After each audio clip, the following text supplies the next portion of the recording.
Hey everyone, it's Ivan, kitbadge.com, out here with my competition loadout from the 2025 Finnish Brutality Winter Edition.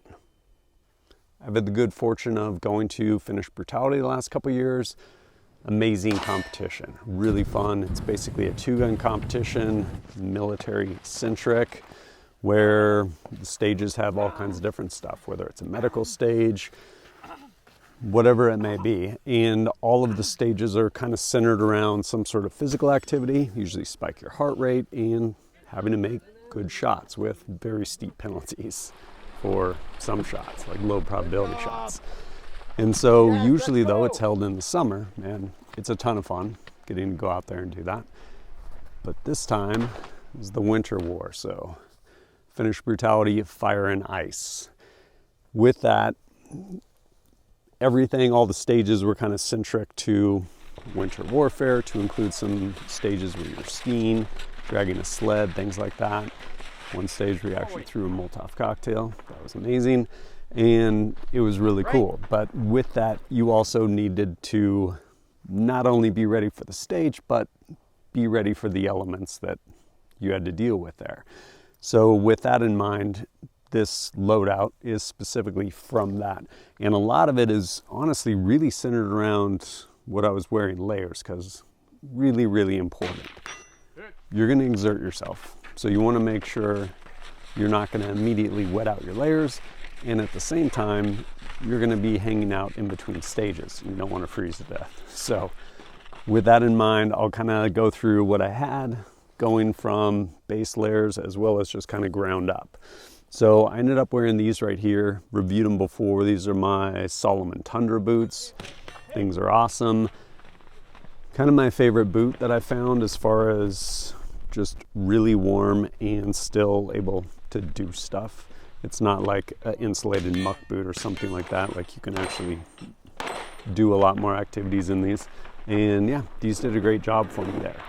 I'll show you that later. Had some spikes for them, which actually really came into play. As far as, hey, back. As far as base layers go, I actually brought some Sitka base layers, merino wool. I ended up actually loaning them to my good buddy, James Reeves, who probably would have died without them because he's from Florida and he just wears shorts. But I ended up actually getting and using these from Varusteleka, who actually puts it on. And these they're something new, I guess, to us in the States, but something really common in overseas, especially where it's really cold, like all your Scandinavian countries, Norway, everything like that. And so you have a merino wool base layer, and there's certain parts that are actually solid, we'll say, like joints, things like that. And then in between you have this right here, which is, it's this mesh right here. And so base layer or bottoms right there, and then also the top right here. And yeah, when you're wearing just this, you look like you're from some, I don't know, you just came out of some German club or something like that. It's all meshed through the middle too. They actually work really well. I want to say something similar as part of the issued gear for, I think, the Norwegian cold weather, like military issue. And so the idea being you have one, they dry really quickly, which was important because these actually got wet on one of the stages. And you basically have all these little pockets that are just filling with air, which that's how insulation works, whether it's a high loft jacket, whatever it may be. And so I was actually really impressed with how well those worked. So had the top and bottom, and then these right here, changed my socks every day, but basically some 0.6 high, like over the calf socks, again, thick merino wool. And then I wanted stuff to where obviously I could be comfortable, and then that whole scaling thing. So honestly, while I had something on over, we'll get to later, I ended up wearing this right here. I've reviewed this before. It does great. It's basically just insulation. This is the Alpha Aura jacket by Beyond. That was my top. And then for bottoms, I had these also from Beyond. These are their, I think, Testa Softshell pants. Really nice, kind of like a brushed lined fleece inside. And then they also have these pockets, which when you unzip them, it's basically mechanically venting. And so this was important for me because, again, not knowing how much I would end up pushing myself, keeping in mind the last two like summer Finnish Brutalities, you definitely end up sweating. And so the idea being with these, especially, that I could essentially unzip all the pockets, vent pretty easy, which potentially really important. Don't want to wet out layers in the cold. So that was kind of my base layers and what I was wearing. And then over that, because Finland winter, I had their Overwhites. This right here is their jacket. Sleeves are inside out, but basically it zips kind of at an angle down across your chest, and then also there's this big U-shaped zipper on the front. So if you're wearing kit like plate carrier underneath, you can unzip that and immediately access your kit. I wasn't, but I had this on, and then also the, of course, pit zips. This right here being the top, and this right here is the bottom. Really nice with the bottom. You can unzip from the top or bottom. The whole leg comes undone. There's also Velcro down here, closure. This is really important because, again, going back to managing moisture, being able to unzip this and then open the pockets if I was getting really hot, so I didn't end up wetting stuff out. So I had all of this on with this, which was kind of what I ended up competing in. Oh yeah, and then also lose a lot of heat through your head. Have this right here, also from Varusteleka, their Merino wool beanie. And then, man, you definitely don't want to not wear gloves. Everything gets really cold. I think it was probably like 15 degrees out for most of the competition, and your gun gets to ambient. Cold metal, not good. So basically wore these. These are the Pig, I think these are, yeah, these are the Presscheck Assault Gloves by SKD Tactical. Did great for me. I will say they're not insulated, so I'd had to keep my hands warm another way, which we'll get to in a minute. But this right here is kind of like the base layer setup of what I wore during pretty much the entire competition.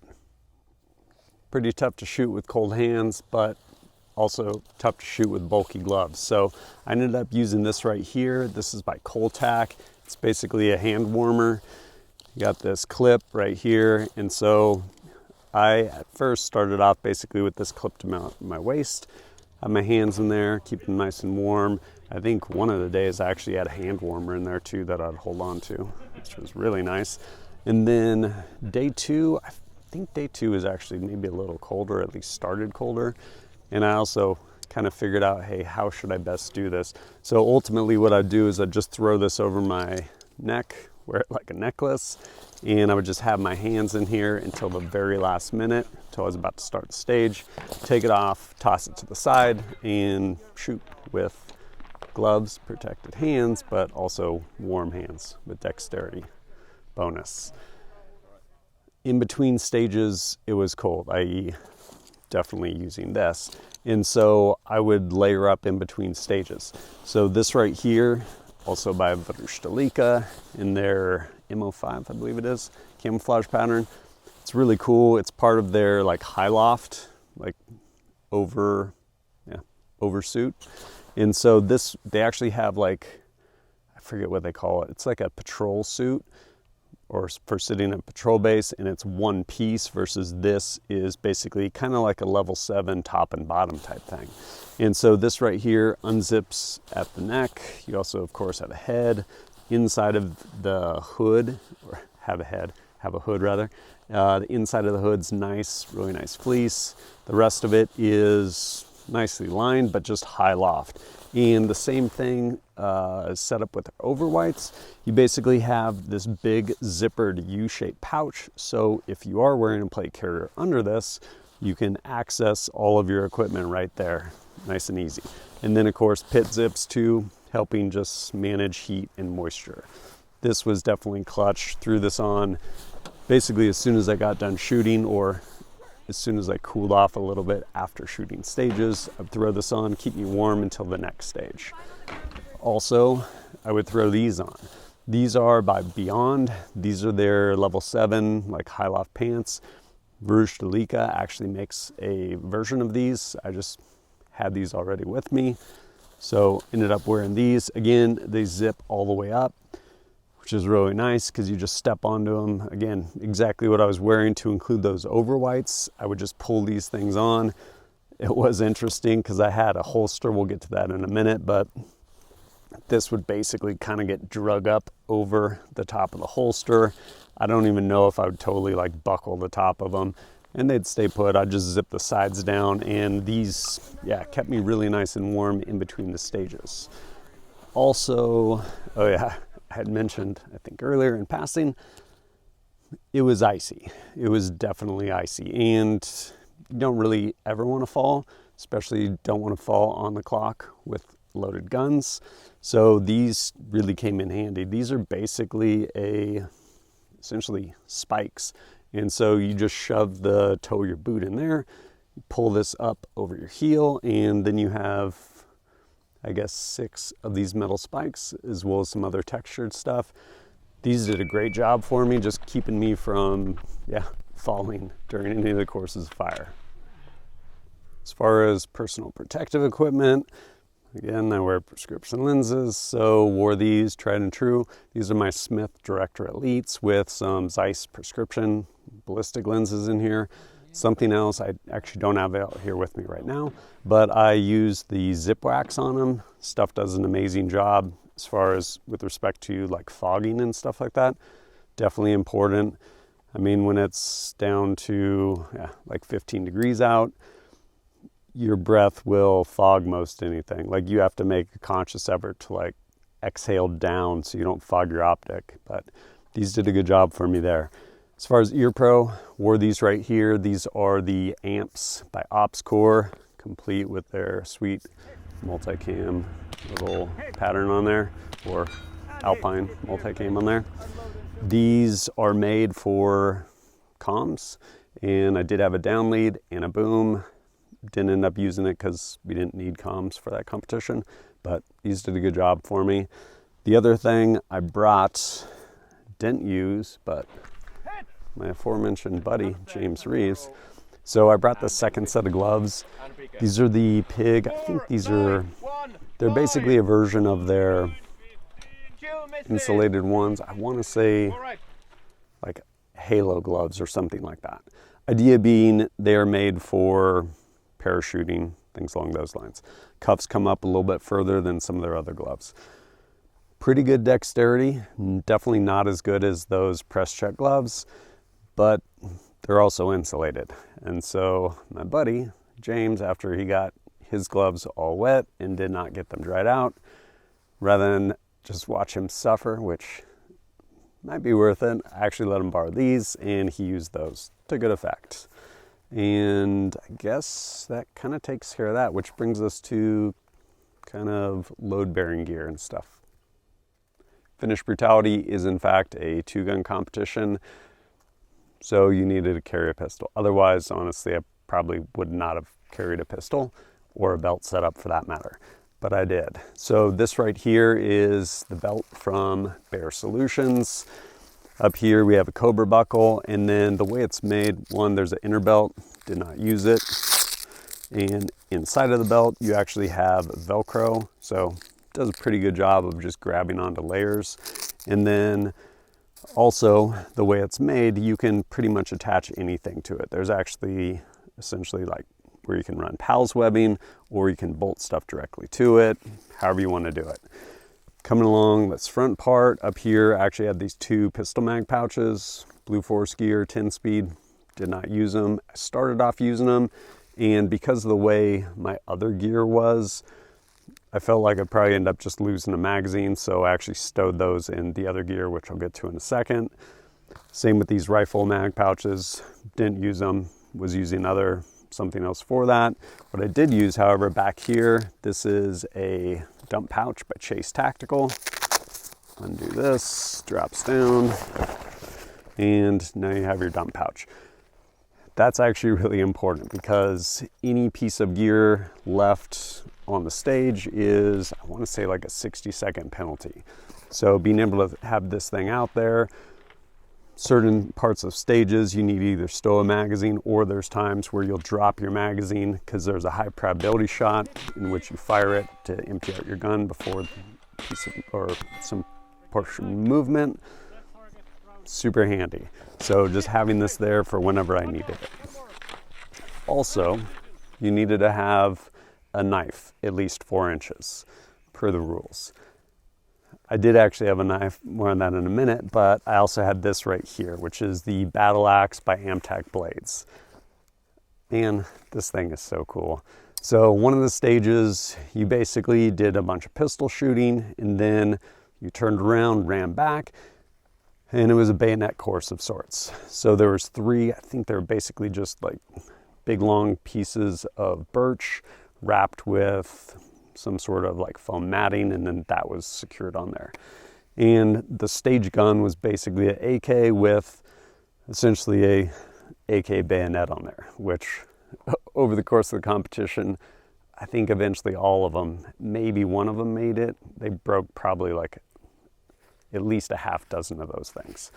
But basically what you do is you would shoot your stage or get your hits with your pistol, ground your pistol, go back. The gun is basically slung, pick up the rifle, go bayonet these things. Pretty cool stage. Well, I had this thing and I'm like, I'm gonna use this. I also made sure that I didn't mention it until, I didn't mention it at all. I just was like, oh cool, I'll take that stage gun because I need to take it. And then as soon as I finished shooting, turned back, reached around my back, basically unsnapped this, drew my axe out, and got after it. Initially, man, slammed this thing so hard and so deep in there, had to fight to get it out. And then, because of the way it's made, you can basically thrust with it with that point. So two-handed, I would basically drive the bayonet dummies all the way back. They had to go back to the bottom of the piece, essentially hit a bar behind it. That was the go, no-go gauge. So I'd basically two-handed drive it with this, and that was actually really cool. And then coming around here, True North Concepts, I forget the name of it. It's basically a holster adapter, and on it, this Carey Concealment, their thigh strap hanger, and then QLS attachment. This was nice. One, it dropped it down low, like kind of, well, not as low as I would like, but to get it away from the rest of the gear I was carrying. And then this thigh strap hanger was actually really nice because largely it just kept the belt in place, like kept everything secure, even if this belt wanted to move a little bit, because again, there was no inner belt the way I was wearing it. As far as holsters, had a ALS holster on there, borrowed the gun. ALS holsters are great, use them all the time. And yeah, more on the guns and stuff in a minute, but yeah, this setup did good. And this, which was a lot of fun. And lastly, we have this right here. This is the Winter Warfare Assault Kit by Spiritus Systems. It's comprised of basically their H harness, split front chest rig, as well as some of their different pouches to include their spud pouch and back strap, all in multicam Alpine. I actually really like this thing. I would honestly like it more if I didn't have to wear a belt setup with it, but again, because I needed a holster, needed to do that. Otherwise, this thing can pretty much carry all of your stuff you need. And so, in part, per the rules, you needed to have medical equipment on you, tourniquet at bare minimum, and I think maybe some gauze or something like that. So on this back section here, there's these Velcro elastic cells, have a RMT tourniquet on there. Of course, had one, still have one on my person, but that one was just really easy to get to versus under layers. And then I think in this outside portion, actually I had some hand warmers in there, like chemical hand warmers. And then over on this pouch, so you also need, per the rules, to have 1 liter of water, essentially like a fighting loadout. And so I had this guy right here, was full at the time, 500 milliliter Nalgene. And then inside here was some of the different organizers essentially. I had some stuff I already had in there. Chem lights to include a decompression needle, and then gauze or bandage, also some hemostatic agent, and another thing of gauze. So that was all kind of over on the right side. And then of course, inside this pouch here, I had 2 30-round PMags. Inside here, usually you needed at least 3 magazines when you start the stage. So I had 2 in here, 2 in the other side, and I would take 1 out from here, hardest to get to magazine, load that at the beginning of the stage. Over on this side, usually I actually carry a blade in here, which I'll show you that in a minute. Reason I didn't is I wasn't sure how crazy some of the stages were gonna be and did not want to inadvertently end up losing that blade if we were doing something like super crazy, which we ended up not doing. Inside this outer portion here, I actually ended up keeping, well, actually I kept pistol mags, also kept this blade. This I use, this is the Minuteman by AMTAC blades, and with it is a fire sheath. I actually started some fires with this. There was a portion where after shooting in basically a cold plunge tub, you had to get out and go start a fire. Strip down, change, go start a fire. I didn't use this because they had knives and fire starters for us. Basically some of the Varusteleka knives, ended up using those, and then these fire starters they had also, but this was there on my person should I need it. Also inside here, had a headlamp, didn't end up using it, didn't go that late. And then inside this main pouch, again, my other 500 millimeter Nalgene, and then also my radio coming up to a push to talk. Again, didn't use it. And then of course over here, I had 2 more magazines, rifle magazines, 30 rounds. I think there might've been one stage where I ended up reloading, and yeah, I probably had a partial, dumped it in my dump pouch, pulled out a fresh one just so I didn't have to do an emergency reload in the middle of the competition, or that stage rather. And yeah, pretty good setup. Which brings us to guns, which I do not have here. So I ended up actually borrowing guns. You can actually shoot your guns over there, whether it's Finnish Brutality, Lynx Brutality. One of the guys that actually shoots all those competitions, guy Les, awesome guy, he actually has an export business. So you get your guns to him, he does all the paperwork, and you show up at the competition, he says, here are your guns, and you shoot the competition, hand it back, and you eventually get them back stateside, which is cool, but honestly, I don't care. I'm showing up to go do the thing without like no expectation of an outcome of how I do. I'm just going to do the thing. And I mean, also on a certain level, kind of, is it the arrow or the Indian? So I ended up actually borrowing guns for my secondary pistol. Again, borrowed the whole holster, just threw it on that QLS attachment, I guess it is, by Safariland. And man, I think it was a like HK VP9. I don't know what it's called. I just know the sound it makes when it misses the targets I'm shooting at. No, it was actually a great pistol. I've never really spent time with them. Thing actually shot really well. I think it had a Acro P2 on there, and pretty sure it had like light on there. Thing did awesome. Didn't use the light. The optic did great. Yeah, no complaints whatsoever. I am not an amazing pistol shot, so I wasn't going to go try and confirm 0 with this pistol, but as long as I did my part, I absolutely hit everything I was aiming at, so pleased on that. As far as the long gun that I borrowed was a Daniel Defense, I think probably pretty fairly vanilla Daniel Defense rifle. On there was a WOJTEK, used them a lot, like them. They don't have the same battery life, but they do have a really big window, which I definitely do appreciate. The other thing on that rifle is it was suppressed, which I very much appreciate. I don't remember the can that was on there, but man, I definitely like shooting suppressed. So that was nice. Especially you'll shoot some stages where it'll be like really confined, whether it's like through tires or something like that. And man, some people had like 4-port muzzle brakes on those things, just getting beat up. So that gun, again, I didn't have a chance to like print on paper, confirm zero necessarily. Basically shot it, I think probably like a 6-inch piece of steel at like 100 yards at night, like illuminated with a light. Wasn't missing it, so I was like, well, I mean, it's somewhere in there, so as long as I'm doing my part, it should be fine. And sure enough, it did. Like, that was a great rifle to shoot. Had zero issues with it, and yeah, for all intents and purposes, really good zero on it. Coming away from Finnish Brutality 2025, that winter war, is there anything I would have changed? Not